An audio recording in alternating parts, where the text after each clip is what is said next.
TJ, welcome to the Positive Academy.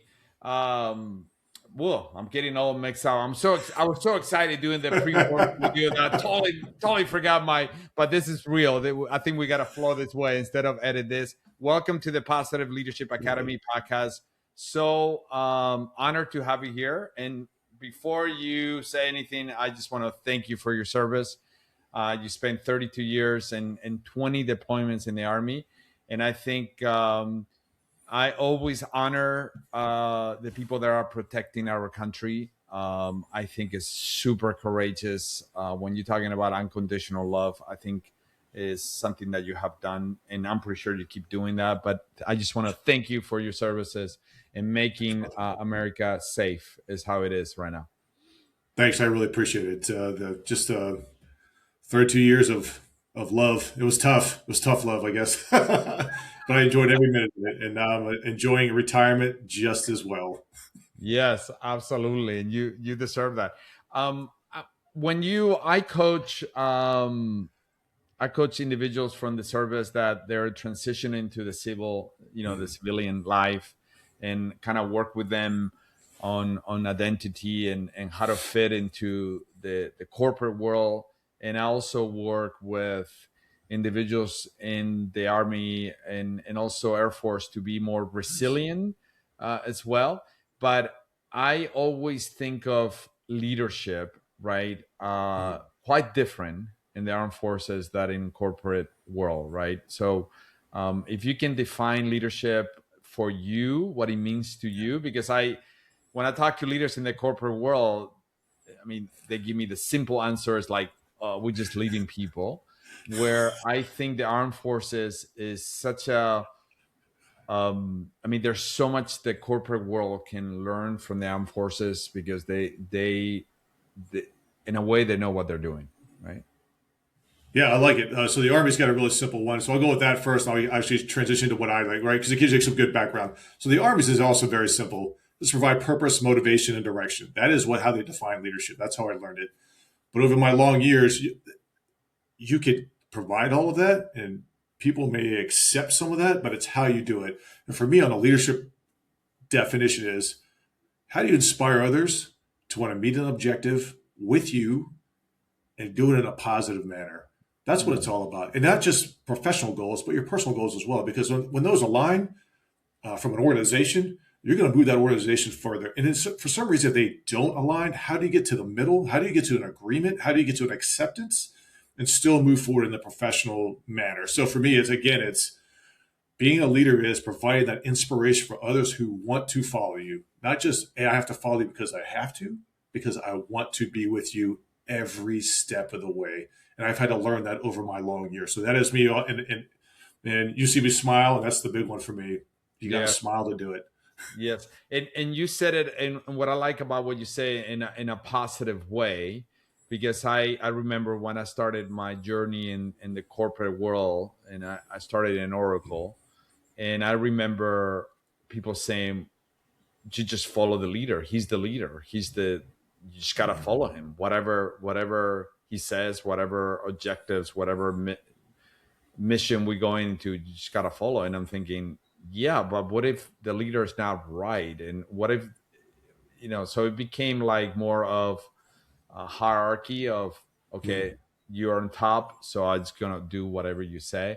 But I love what you're saying, that really inspire people to follow you, right? Instead of, Yeah. hey, I'm the boss, you do what I say. You inspire them and really elevate them to say, let's go. I'm like kind of like kind of give them your viruses that you have in a good way, right? Yeah. Your so for them to get to get those same viruses and be inspired. No, I love it. And then, like you were talking about, like you could have positional leadership. And we all have been there. We've all had our titles. We've all had all these different things and everything that comes with positional leadership. And that does give you a good basis on opportunities to lead other people. It gives you the authority to lead other people because you do need to have that at some point in time. You have your informal leaders, you have your formal leaders. But at the end of the day, how can you be positive? How do you get the team to want to be there with you? When it comes to a crisis, a little bit different because that's when you're in potentially solving mode. You got to get things done very quickly. And if you've built up enough credit when it comes to just your leadership and how you help other people and move your business forward, you're going to earn that credit during a crisis, and people are just going to quote unquote snap to get what we need done, move forward once the crisis is done, get back into what we were before, into more of a hey, not the hey, do the X, Y, and Z because we have to get through this issue. It's more like, okay, here we go. Now we're a collective. We're still moving forward. I'm still in charge. Who's in charge, right? Doesn't really matter. At the end of the day, you're going to get a lot of information from a lot of data points from a lot of people, and you're still going to make that decision and then people will have to execute it. But how are they going to execute it? Are they going to execute it willingly, or are you going to have to drag them along, which also makes it very difficult for you as the leader and for those who are your followers. And on that note, to be a good leader, you have to be the best follower in the world. Because if you don't know how to follow, you definitely can't lead. Exactly. Yep. And I can see you're a very positive, very optimistic person. And one of your life principles is smile, and they will smile Yes. with you. And it sounds simple, but it's so true, right? Very, very similar to being grateful every day, right? Being grateful every day, and then, but I understand, right? Is your background, and when I talk to leaders, that might sound a little bit like, like voodoo magic. What do you mean being optimistic? What do you mean a smile? Like, you gotta realize that we have problems, we have obstacles in front of us, Mm-hmm. right? But how is that your foundation? Tell me more about that. Yeah, so I have 4 life and leader principles, and that is and the reason why Smile, the world smiles with you is number one. It's because it defines everything for me. So, and the reason why you have this picture up behind me is when you go into work and you go into my business when I was in the army, and you see my picture on the wall. Do you want to see this face, or do you want to see that face? Mm. Right? Who's like that face right there? That's business. That is the business of what we do in the army.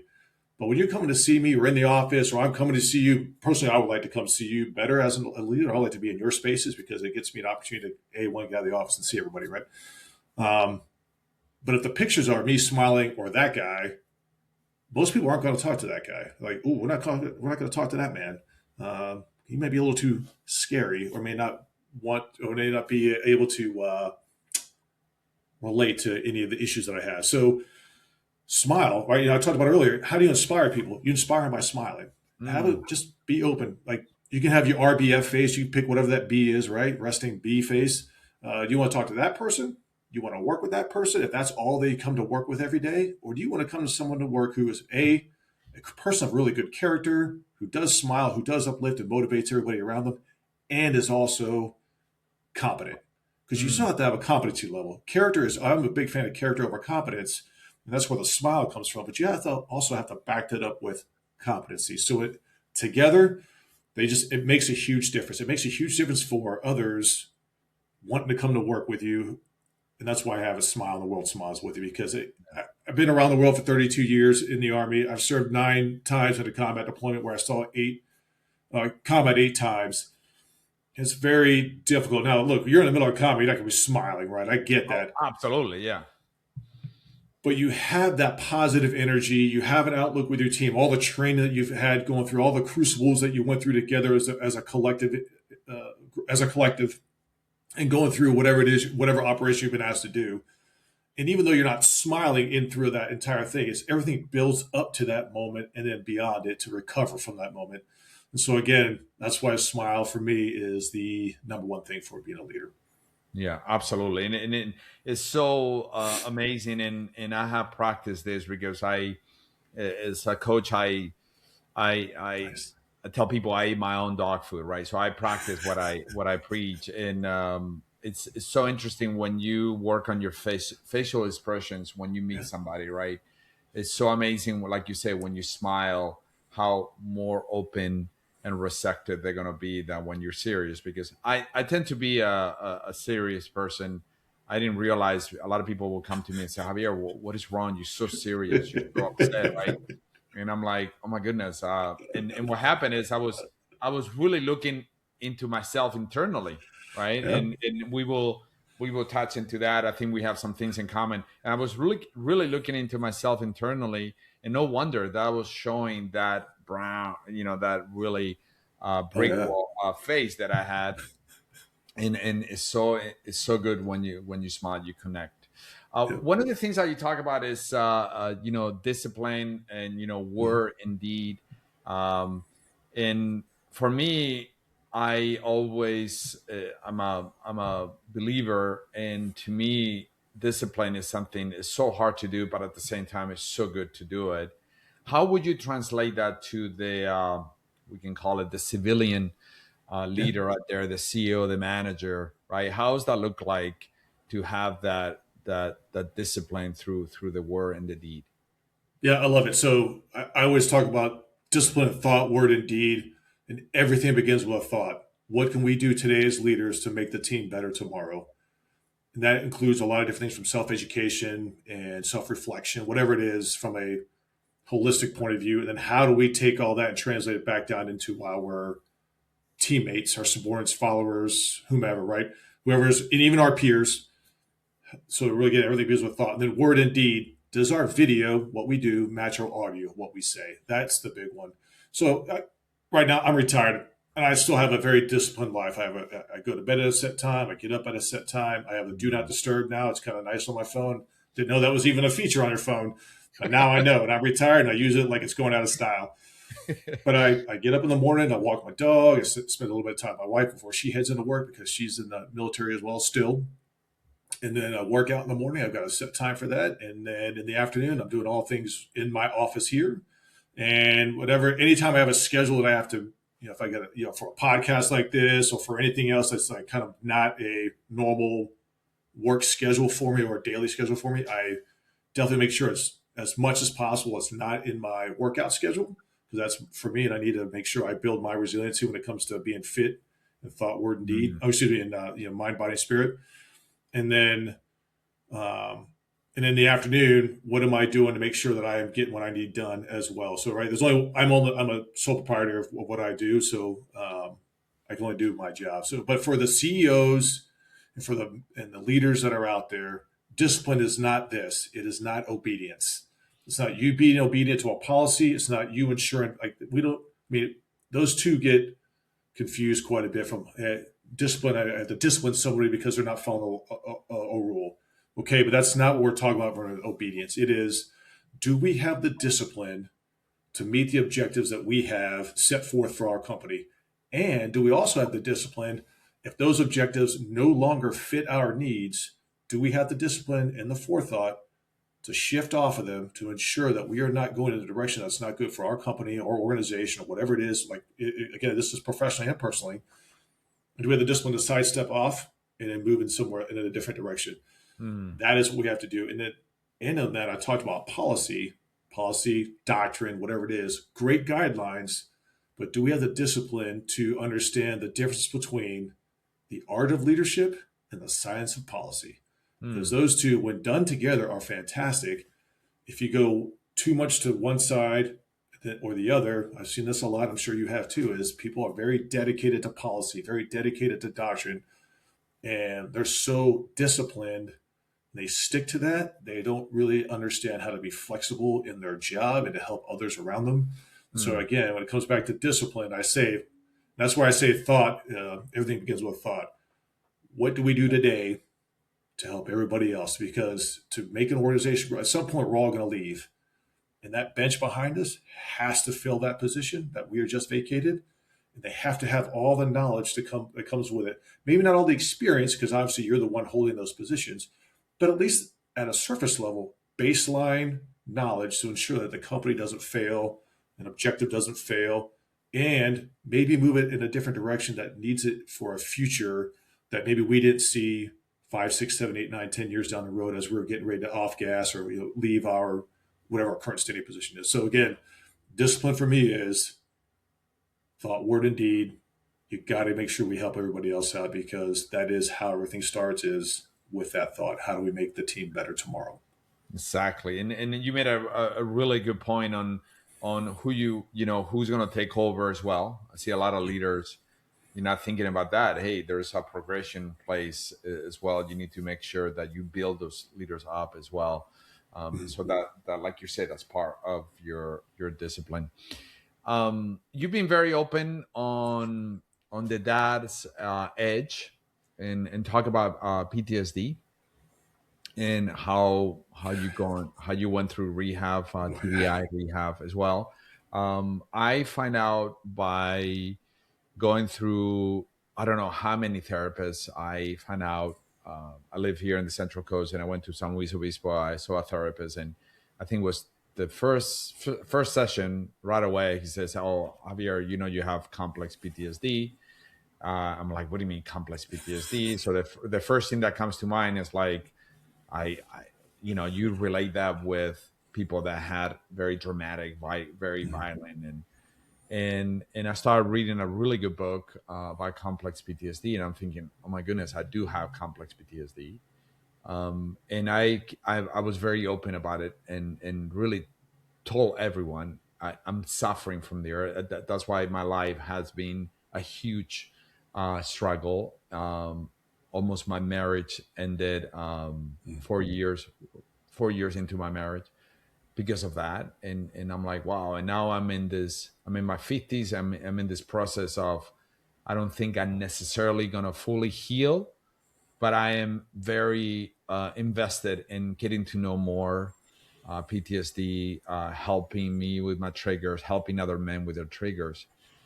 But I want to get your opinion, because it's something that when I ask men, have you suffered from trauma or PTSD? I mean, they're like, no, no, everything's fine.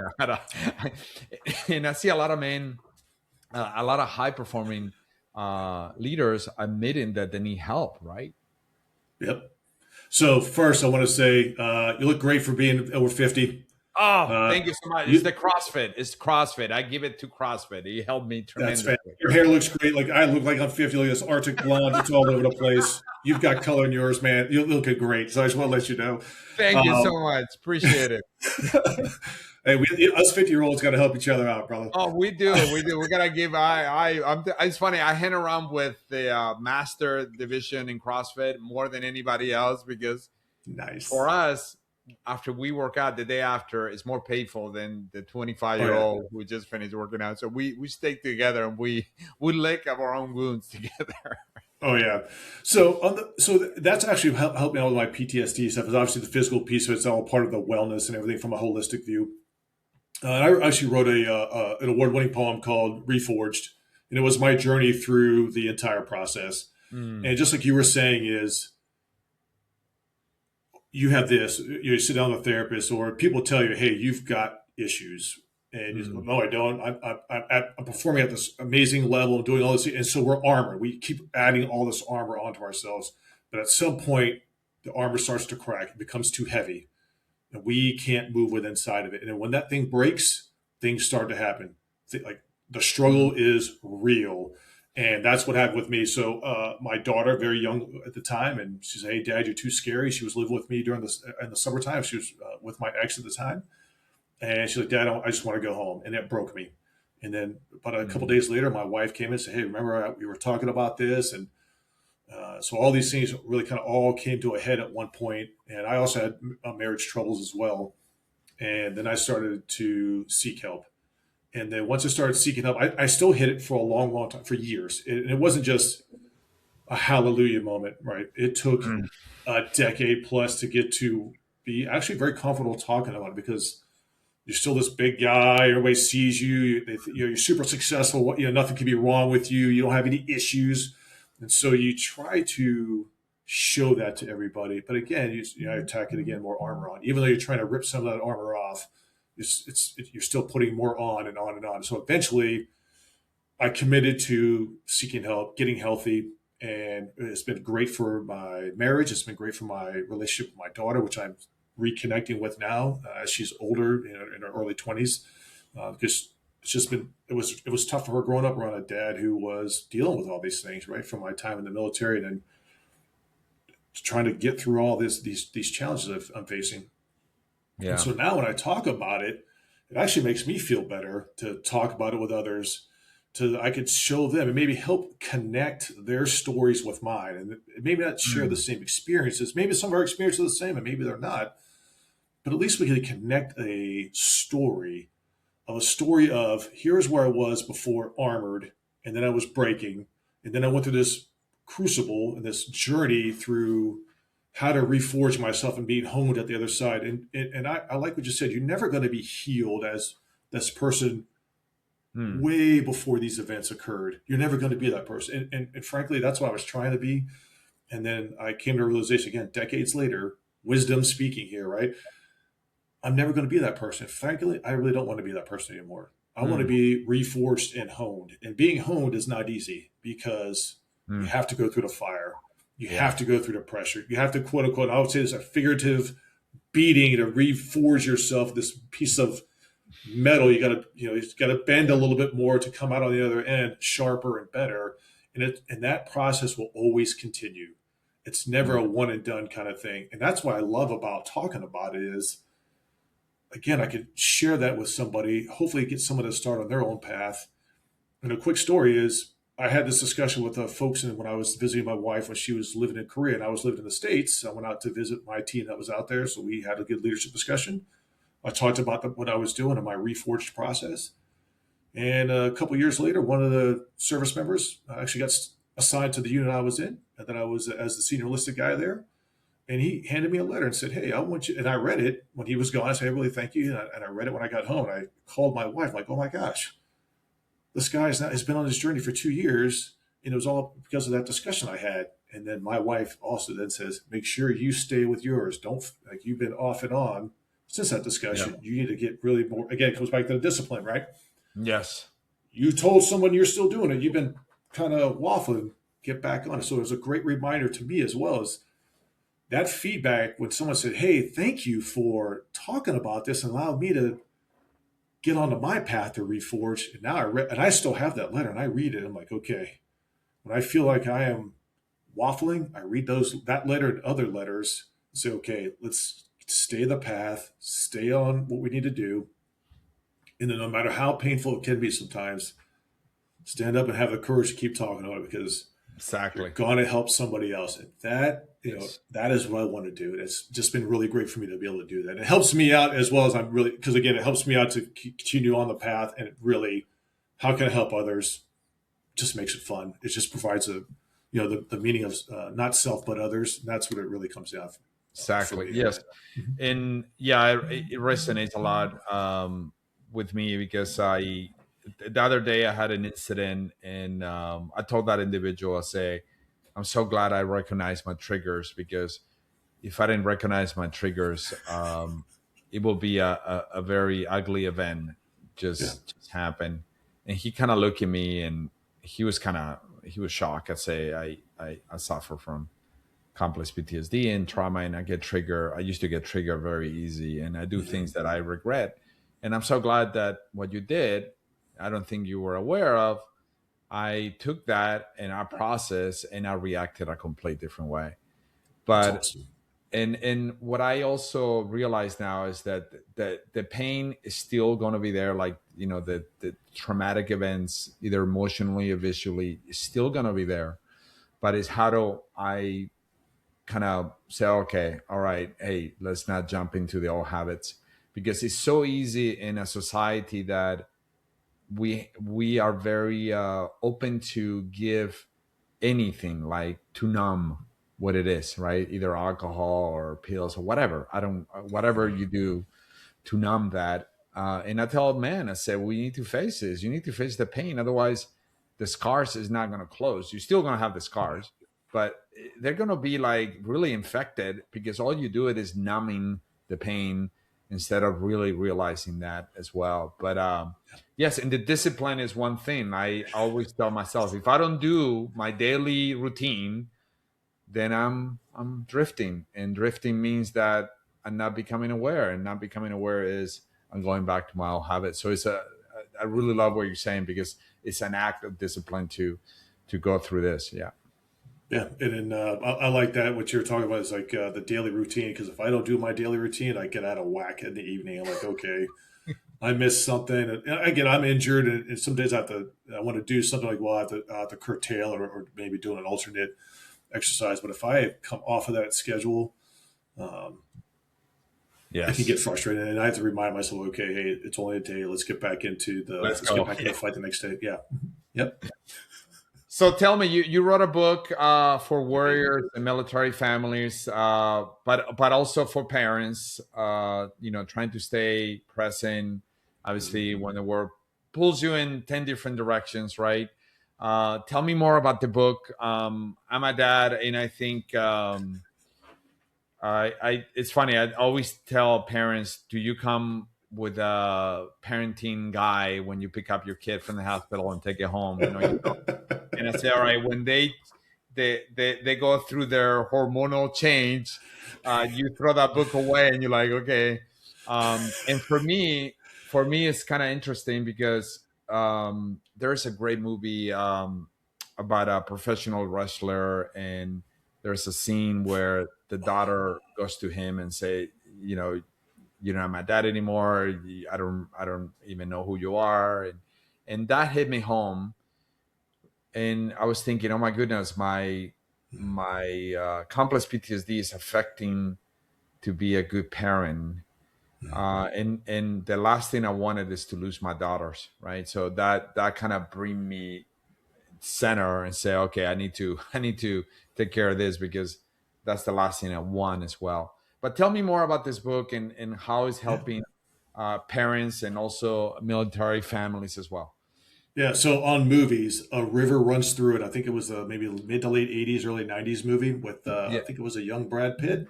Phenomenal brothers and dad movie. Really enjoyed that one. So if yeah. you ever get an opportunity to watch that or rewatch, it's great.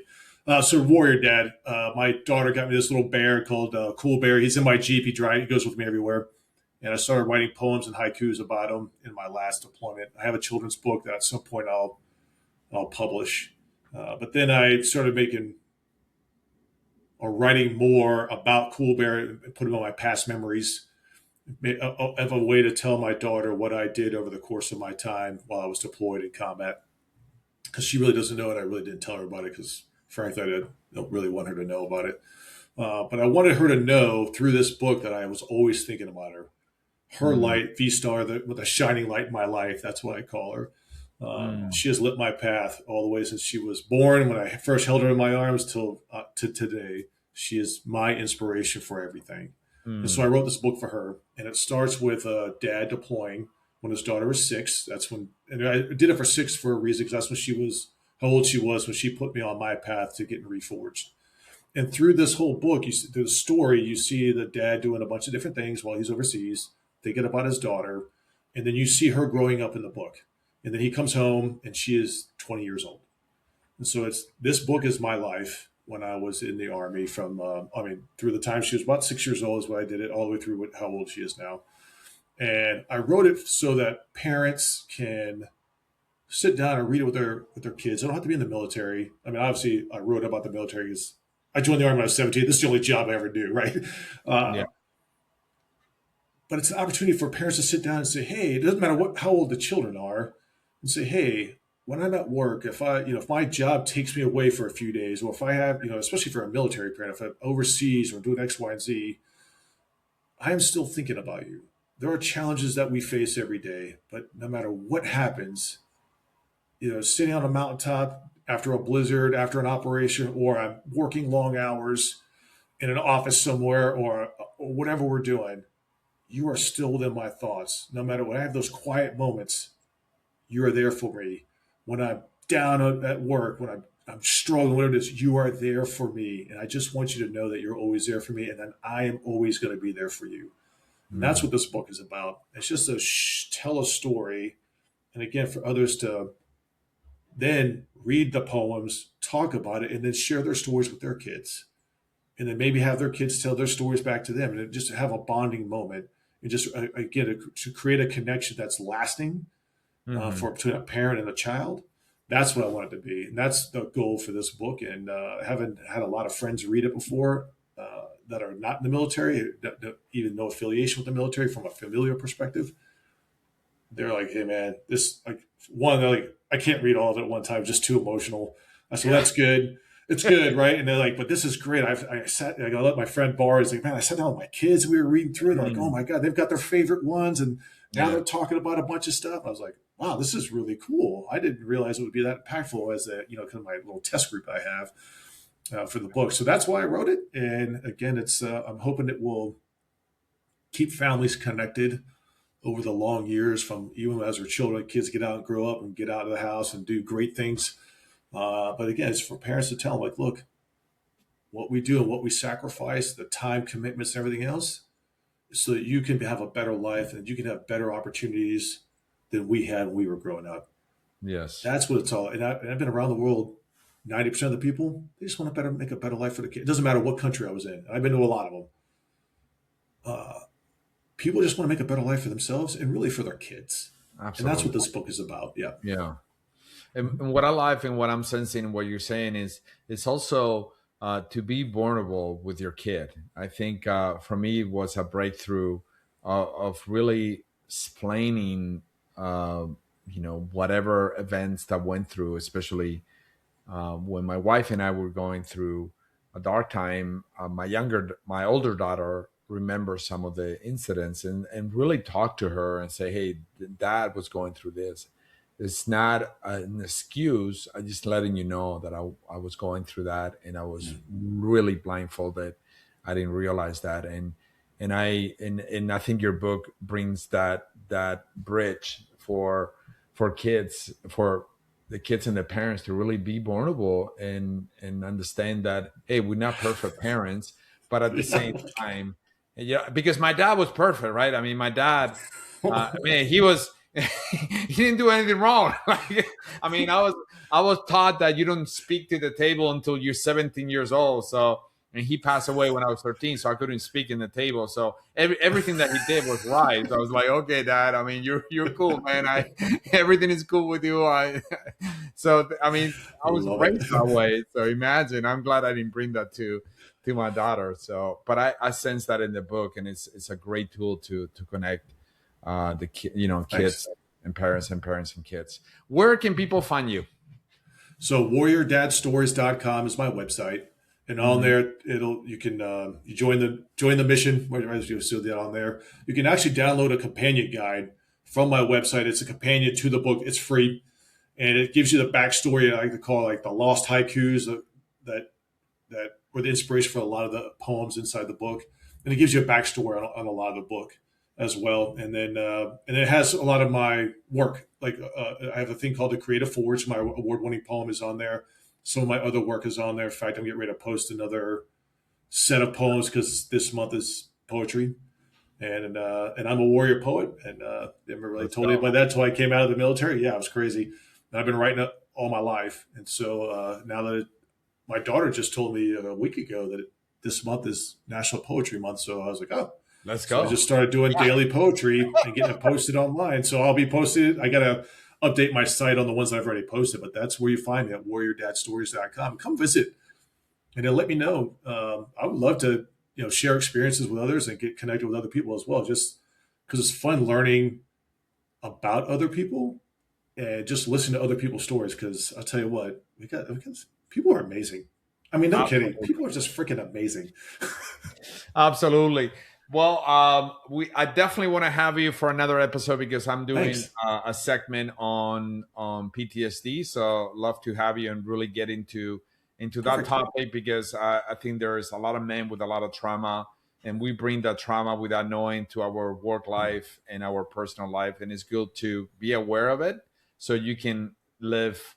I don't believe in a happy life. I live in a thriving and successful life and making an impact to society. But I want to thank you for being here at the Thanks, Positive Javier. Leadership Academy podcast. Super cool to talk to you. You're amazing. You're so positive. I Thanks. mean, you giving me some positivity for my weekend coming up is awesome, Nice. and I really appreciate the work that you're doing. Thanks, Javier. Really appreciate it. Thanks for letting me come on here today.